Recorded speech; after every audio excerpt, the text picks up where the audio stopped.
Hi, so my name is Lyda Harkins, and I work for Secretary of State Galvin. And I was involved in the federal census 10 years ago.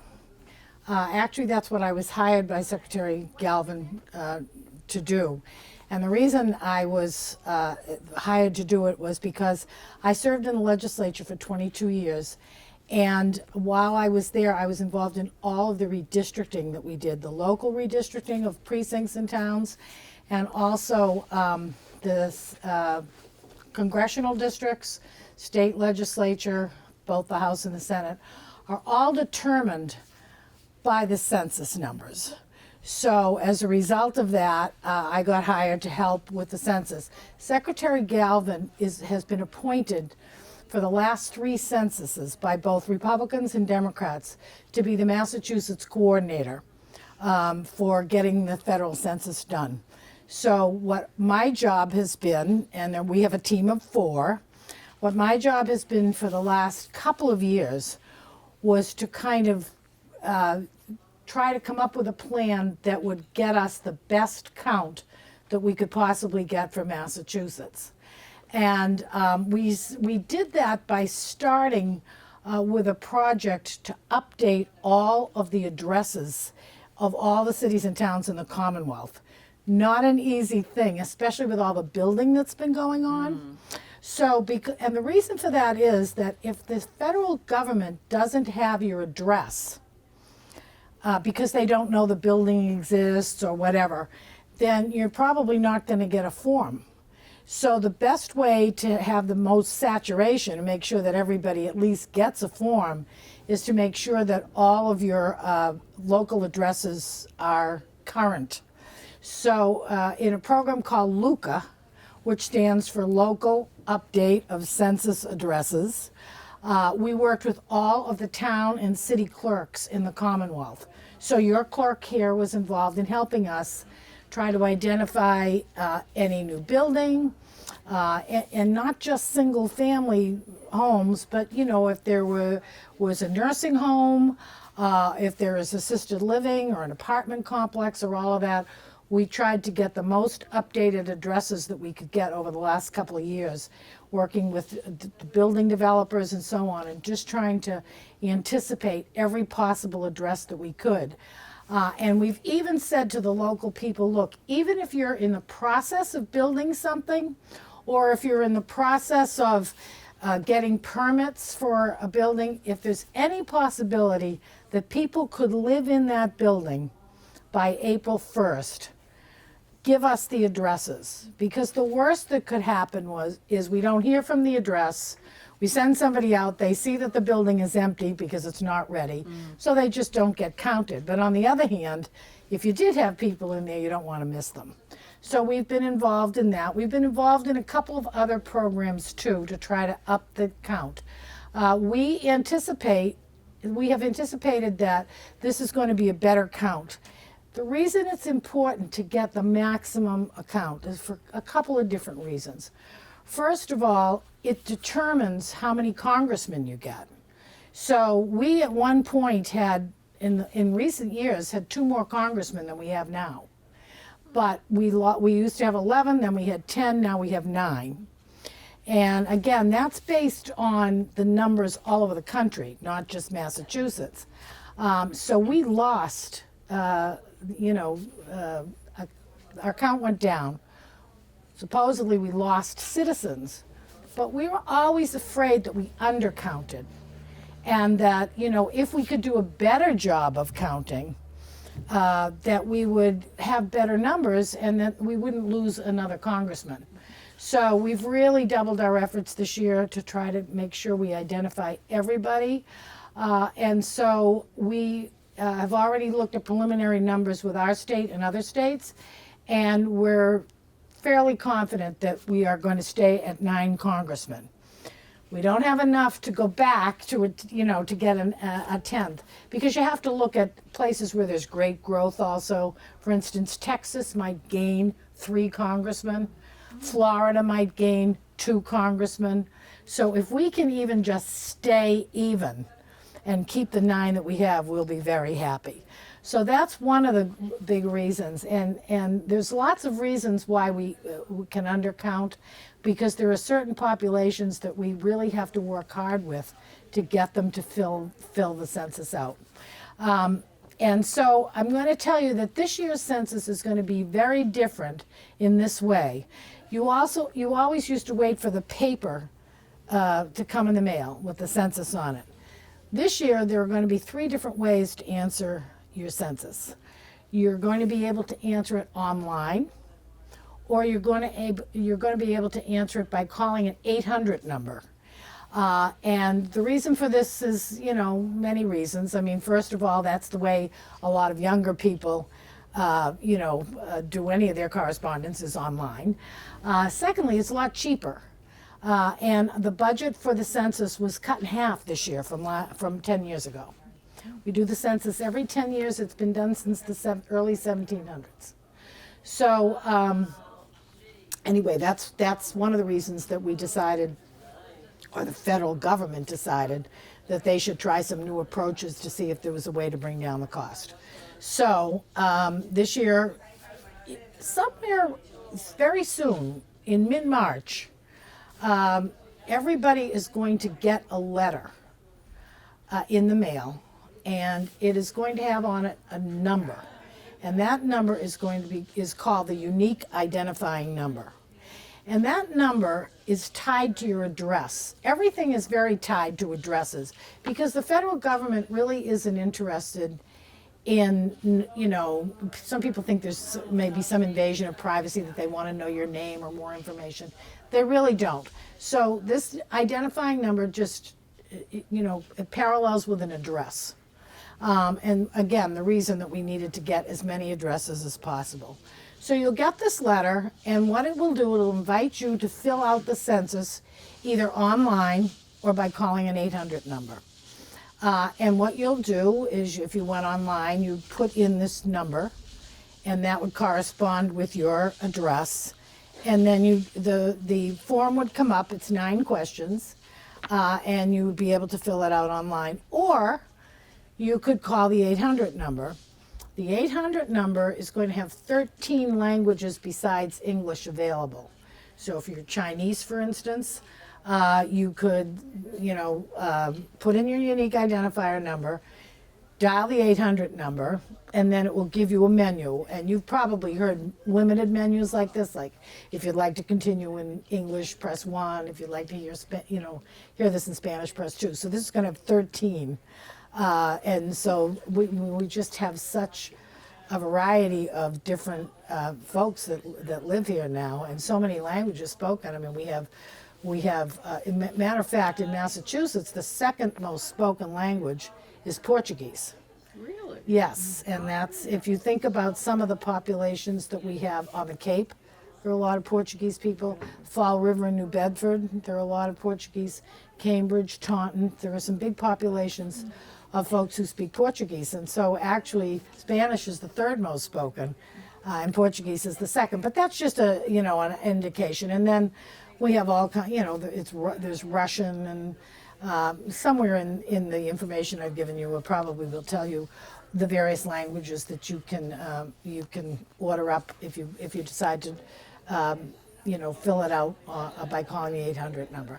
So then we're going to send out a couple of reminders after that initial letter goes out to remind you that you can go online, or that you can go to call the 800 number. And if we still don't hear anything from you, then we will send out the letter with the form. So some people really are intimidated by the thought of going online or by the thought of calling. So they can just wait, and they will eventually get the paper with the form on it, and you could fill it out the way you've always filled it out, by filling out the question on the paper and mailing it back. You'll then get another couple of reminders. And finally, if we don't hear anything in any of those 3 ways, somebody will come out to the house and ring the bell and try to get the information in person. And those folks are called enumerators. And an enumerator will come out, hopefully somebody from your own community. That's the way they try to hire them. and we'll try to get the information in person. So what I say to a lot of folks, because a lot of folks don't want to open their door to somebody they don't know, so if you don't want somebody coming to your house, then the best thing to do is when you get your letter with your unique identifier, either go online, call the 800 number, or wait for the paper form. And if you do it one of those three ways, then you will never have somebody come knocking at your door. So that's, that's really how we're approaching it this year. And the census, we've tried to make it easy and convenient. We talk about the fact that it's very confidential and secure. A lot of people are hesitant about that, but it in fact is. We have internal security that really guarantees that the going online will be safe. There really aren't any questions that I don't think that you'd feel too hesitant about. I mean, they never ask you for your social security number, they never ask you for a bank number, they never ask you for a credit card number, any of those things. So it's mostly just trying to identify how many people we have, how many people are in a household perhaps, and some of it is, and there's a copy of the census in there, which you have, and some of it is about ethnicity. And that is because we are a changing, country, and we have lots of groups that have come from different lands. And when federal dollars get dispensed, you want to make sure that they're going to go to the various new groups that we have. And so we need to update that. The thing that most people feel is the most important is if you look in your folder, the third sheet on the left is a very, very important piece of paper, because it is labeled counting for dollars, and it's a grid, and it looks like this. And what that has is some breakdown of the $22 billion that Massachusetts will get over the 10-year period in federal aid. And so for people that think, why should I be filling this out? It's because it affects a lot of things in your town, your city. And if you look just a little bit of it, I tried to highlight some of the senior things because most of the groups that I'm going out to speak with are senior groups. But, medical assistance, there's supplemental nutrition assistance. There are things like federal student loans. Section 8 housing is funded by this. Temporary assistance for needy families. Low to moderate income housing loans. The school lunch program. Head Start. So many different things, including all of the public education in the town of Norfolk. And the roads and bridges. Most of those programs, when your town decides they're going to put in some new roads and bridges, there's always a federal portion of that money. So these are just some of the things that get funded depending on how many people are in your town, because it goes out according to how many people you list as resident of this town. And so this is a really important reason. We want to bring home the most dollars to your community that you can. Federal dollars also, by the way, go towards senior centers, towards councils on aging. So, almost any aspect of your life in a town, from your education to programs for the elderly, for programs for, preschool, Head Start, and all those things, all have a federal component to it. And $22 billion may seem like a lot of money. That's over the 10 years. So, but still, when you think about it, it's an awful lot of money, and every community is going to get a portion of that, and you want to make sure that you get your town gets its fair portion. So one of the things that we talk about with the federal census is that everybody counts. We want to count everybody. We want to count them once, and we want to count them in the right place. And so when I talk about the right place, I do that for several reasons. First of all, we have a lot of snowbirds in Massachusetts, people that go someplace else for part of the year. The way you're supposed to fill out the census is wherever you live the majority of the year, that's where you get the most services. That's where you want the money to go.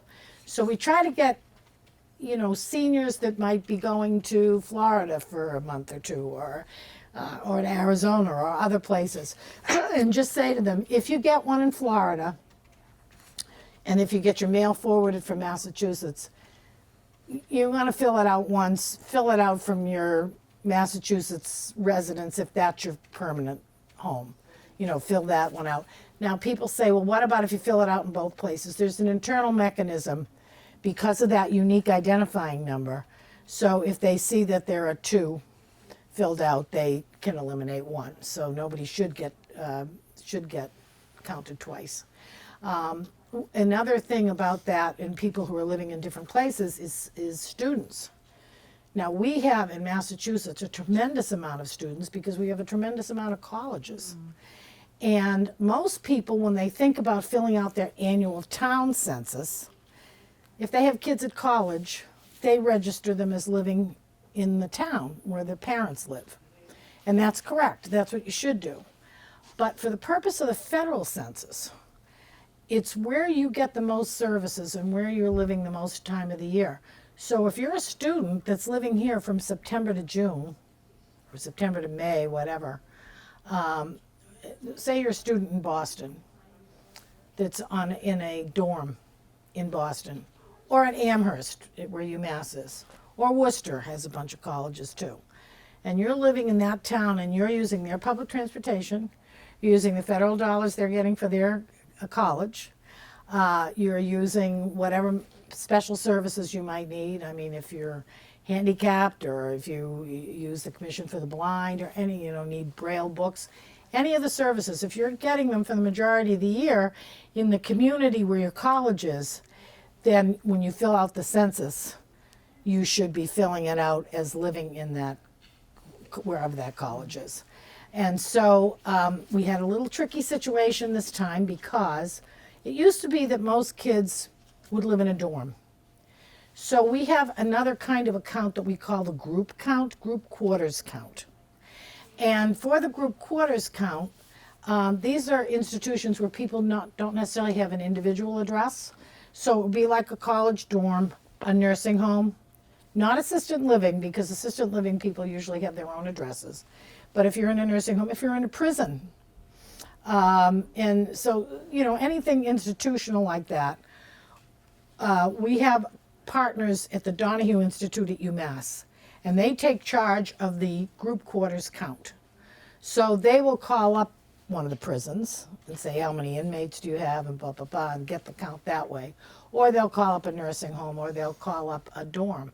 But we have a great many students who do not live in dorms anymore. They live in off-campus housing, and we were missing them. So this year we've also done a special project in going out and talking with the heads of colleges and other boarding institutions, and if there are kids off campus, and said, tell us the areas where kids live. Now I happen to know, I didn't go to BU, but I happen to know that at BU in Boston, there's a whole street behind there called Bay State Road, where they're always, for as long as I can remember, there's a lot of student housing back there and in that whole neighborhood.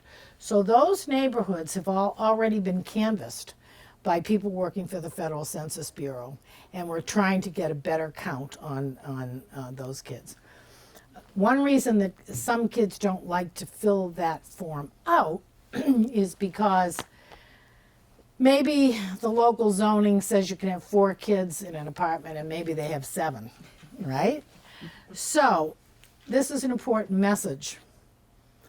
When this census is confidential, and that means that no state agency, no federal agency, and no local agency can ask for the information that's on that census.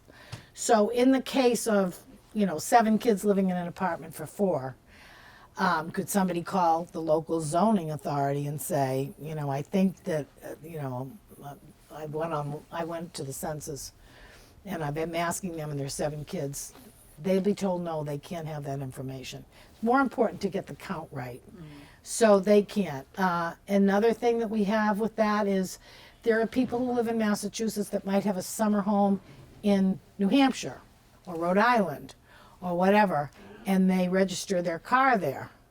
Can somebody call the Registry of Motor Vehicles and find out what their address is and if they're registering their car in the wrong place? No, the registry cannot get the information either. It's confidential. The President of the United States cannot get the information. ICE cannot come and say, we think there are some illegals here. And some people think they should be able to, but no. It's more important that we count everybody so that we can distribute the dollars correctly based on population. So nobody at the local level, the state level, the federal level, or even the President of the United States cannot get the information that the census collects. And there are very stiff penalties for anybody who violates that. Every federal census employee, and I work for the state, I don't work for the federal government, because we do the sort of the, round up the troops and get everybody knowledgeable about this and get them to do it. But it's actually the federal employees that take the census, take the information, go out to canvass if nobody answers, they do that. And so those federal employees have to take a lifetime oath and that they will not violate, any confidential information that they glean on an individual when they're collecting census data. The penalty is that they can be fined $250,000 and they can be sent to prison for 5 years. So it's pretty stiff and it's for their life. And so we feel pretty secure. That's been prosecuted in several states when people did violate, and they've been sent to prison and they've been fined. So we feel pretty good about the fact that, there's a pretty good track record that people don't disclose any information. So at any rate, but there are some challenges. One of the things that I tell people is, for instance, we had 2 places in particular that I can think of that we went this year where we think we undercounted last time. One was Quincy. The reason for that is there's a large Chinese population there, and they were very reluctant to fill out census forms, and we think we undercounted them 10 years ago. Sometimes it's not about worrying about somebody getting their information here, because most of those folks are legal, and most of them are registered to vote. So why wouldn't they fill out a census? Sometimes it's because of the country they came from. And they will tell you stories about the fact that if they went to vote and they voted for one particular party or one particular group, then another group could come and kill someone in their family. Some of these places are violent that they've come from, or that the information could be used to deny them entrance to public schools or all sorts of things. So there is a real reluctance to share any information with any government entity. So how have we tried to overcome that? The other place I'll tell you is Plymouth. Plymouth thinks that they undercounted by about 1,000. That doesn't seem like a lot because Plymouth is a big place.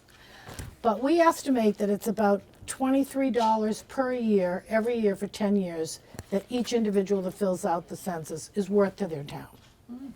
So if you take the number 1,000, multiply it by $23, and then multiply that by 10 years, that's a lot of money. And so, some of it, there's a little bit of transient population in Plymouth. There's some poverty, and there are just people they didn't think they got to last time. So what we've done to try to combat this is we've encouraged people in we've gone to every city at least twice, and we've encouraged them to form what we call complete count committees. And at those complete count committees, we encourage them to bring any kind of community leader or trusted voice that they can think of to a meeting. So that might include the local clergy. For instance, say you had a population, a Chinese population, let's use that example again. There might be several ministers of churches, for instance, in that community. We bring those folks in. We bring in the superintendent of schools because one of our biggest undercounted population is children under 5. We don't know why, whether people are just more protective about young kids or what it is, but that's an undercounted population. And some people think, well, if the baby is 3 months old, they're not using any services. Yeah, but this is going to be good for the next 10 years. You can't change the number within the 10 years. So within that 10 years, they're going to be going to school, and they'll maybe need some other services and so on. So, so we have all these different. So we bring in daycare people, and we bring in the superintendent of schools to encourage them maybe to send something home in the backpacks of the kids about the census. And include on that, don't forget to count the children that are not yet in school. So that goes in. Some people say, I already filled out my census because they filled out their annual street census for the town. So the clerks, we've encouraged them when they sent out their census form in January to include a little note in there saying, this is your local census, but you're also going to get a federal census in mid-March. And they're used for different things.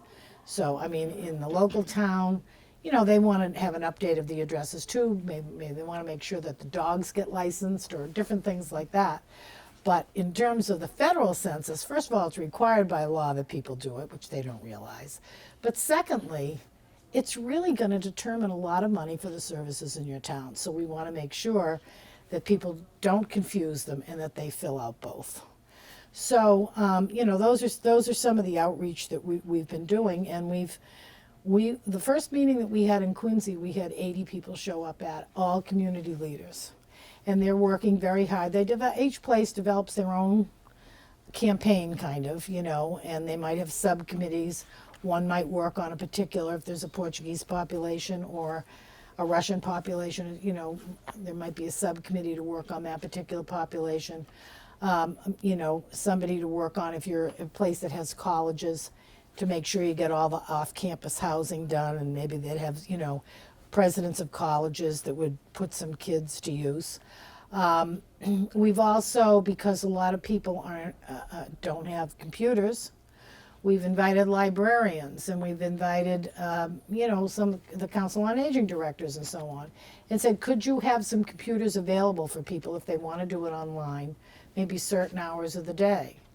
We've asked school superintendents, could you make, a lot of kids have to do community service credits to graduate. Could you make one of those tasks coming to a senior center and help walk some seniors through filling their census out online?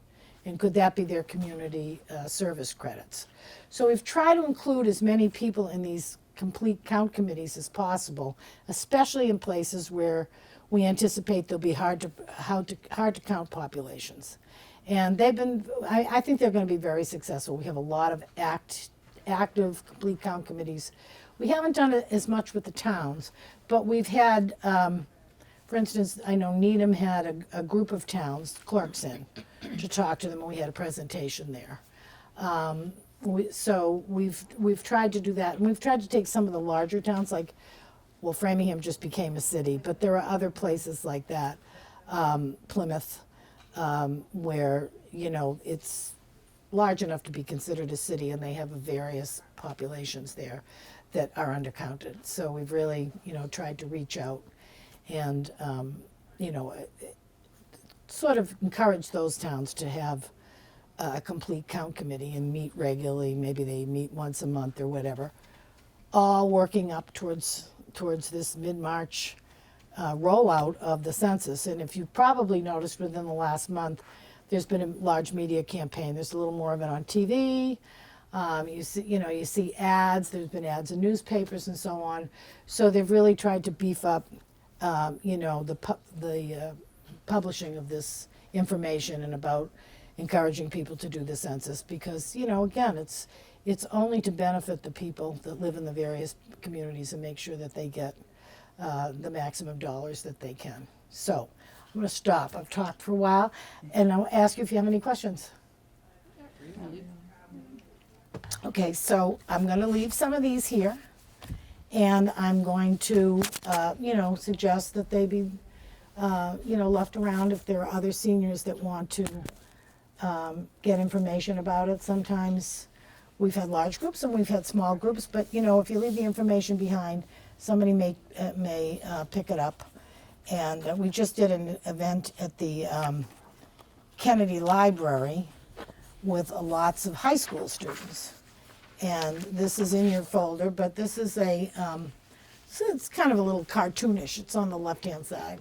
But it talks about what you need to know, that everybody counts, that it's about fair representation. It's required by the Constitution. It's about $675 billion in federal dollars that are going to get distributed. And once the number is reached, that's the number you're stuck with for 10 years. So you want to get it right in the first instance. We hope that the privacy is protected. It's also about how your lines are going to be drawn, not just how many people you have in the Congress, but for even a small town like Norfolk, I don't know how many precincts you have, but three. Okay, so maybe there's a big development that was put up in one precinct that might really offset the balance. You want to when you do redistricting, you have to be, your goal is to be plus or minus 1% of the same, so that everything is equal, so every vote counts equally. So if you've had some big development in one precinct, it may shift the precinct lines. And that's going to be determined by the numbers that they get from the census. So it's about redistricting too. And, again, we hope that your privacy is protected. We're working very hard at it. We've had one big test in Providence, Rhode Island, where we tested all the online capabilities. And this was done, I guess it's maybe been 2 years now. And they wanted to test the whole process and test the confidentiality part of it and so on. And that was a big success. So that's the model that they've used. And so we've tried to make it easier. And the other thing that I should talk about, which may be of interest to seniors, is that we need enumerators everywhere. And if you look on the right-hand side, the very last page is a copy of the census and the 9 questions that are on it. But there's also this piece of paper. It says apply online. These jobs are paying from $25 to $27 an hour. They're part-time. You'd have to go for regional training someplace, but you do it on your own schedule, at your own time, and either in your community or a neighboring community. We want to have people that are familiar with the area and people that, might be somewhat known, or even if they're not known, they can say, oh yes, I live, on such and such a street or whatever. So, it's great money. It's a great job. It will probably go from about the end of April till the end of July. And again, you do it on your own schedule. It's part-time, the money is good, and you do get training for it. And you have to have, there's a little time between the time you apply and the time they let you know, because they do a Corey background check on everybody that's going to do it. So that's, that is of interest to some seniors. Seniors are great at doing this. They have the time and, they have the maturity too. Although we do have students that do it as well. They have to be 18 and they have to be citizens. But in some places, they've waived the citizenship because they couldn't get enough people to count. So in some cases, they've had to waive that too. So, but anyway, this is a sort of a great little summary of everything that we've talked about. And so again, if you have anything specific, I'd be happy to answer any questions. And I'm glad you came, and just spread the word, and that you'll be doing you'll be very civically responsible if you do that. So, and don't forget to fill it out when it comes, whatever way you choose to do it. Okay, so thank you very much for coming.